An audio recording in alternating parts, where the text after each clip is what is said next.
কথা আছে, ঘামে ভিজলে ভাগ্য বদলায়, আর রক্তে ভিজলে ইতিহাস বদলায়।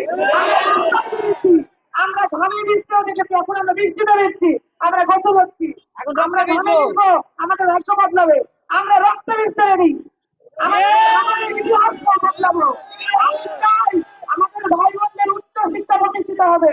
আমি চাই আমাদের ভাই বোনদের সার্কুলার দিয়ে নিয়োগের ব্যবস্থা করা হবে, এবং আমাদের এই দেশে সন্ত্রাস থাকবে না।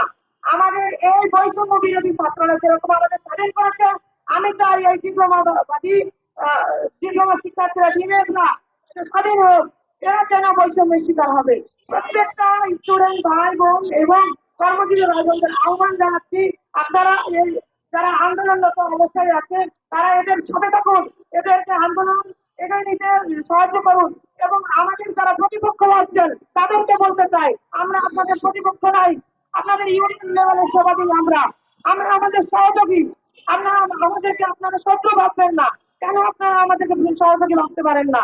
আমরা তো বলি নাই যে আমরা গ্রাজুয়েট, আমরা বলেছি আমরা ডিপ্লোমা হোল্ডার। আমাদের যথাযোগ্য সম্মান দিয়ে আপনারা সাথে করে কাজ করুন। আমরা চাই আমরা এক টেবিলে বসে মিটিং এর মাধ্যমে সমাধান করবো। আপনারা কেন প্রতিবাদ করতে চান? আপনারা আপনারা ভিতরে কেন ষড়যন্ত্র করছেন? আপনাদের সাথে কোনো কথা থাকে, আমাদের যারা সমন্বয়ক আছে তাদের সাথে কথা বলুন। আমি আমার কথা দীর্ঘায়িত করছি না। আমি বলতে চাই আপনারা মাঠে আসেন, আপনারা মাঠে থাকেন, আপনারা অধিকার আদায় হওয়া পর্যন্ত আপনারা ঘরে ফিরবেন না।